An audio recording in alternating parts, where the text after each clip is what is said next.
The team I worked on was called Civic Integrity, and it was responsible for trying to make sure that Facebook was a good force in society.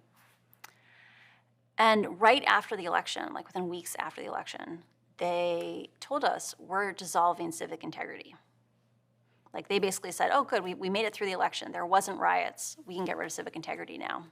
And when they got rid of Civic Integrity, it was the moment where I was like, I don't trust that they're willing to actually invest what needs to be invested to keep Facebook from being dangerous.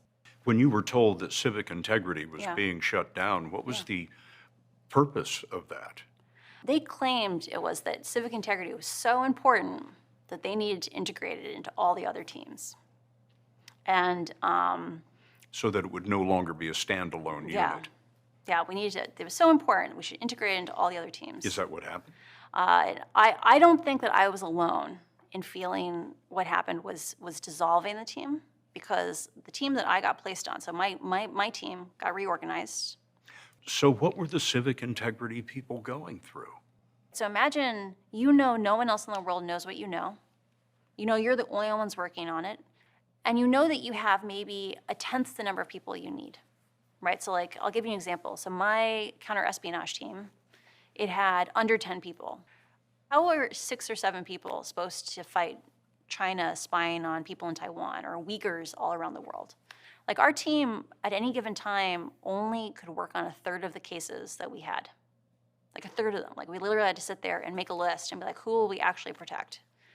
And there's no reason we had to do that. We could have had, 2, 3, 10 times as many people. And we intentionally didn't build detection systems because we already couldn't handle the cases we had. And Facebook management is aware of this? When I would express concerns, like with my own team, like when I was working on civic misinformation, that we were insufficiently staffed, I was told flat out, at Facebook, we accomplish impossible things with far less resources than anyone thought possible. I don't think it was malevolent. But because the leaders there often are maybe early Facebook employees, they may have never worked anywhere else.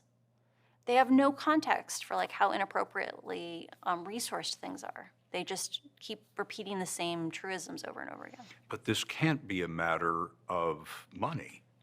It's $1 trillion company. I totally get it. I think it's a feedback cycle. So every time there's a scandal, it's harder for people at Facebook to hire, right? More people are like, no, I couldn't work at Facebook. But because they're understaffed, they have to make compromises. And because they can't start from the place of, we have a problem, we need to declare moral bankruptcy. Moral bankruptcy? Moral bankruptcy is an opportunity for Mark, for Facebook, to come in and say, we completely messed up. Some of it's our fault, some of it's not our fault, but we have gone in so far over our heads that we need a reset. Or we're sorry, we did this thing, but we're trying to do better. But what he really needs to do is come out and level and say, we have to reorganize the company. We have to admit that people don't want to work here right now and figure out solutions on that.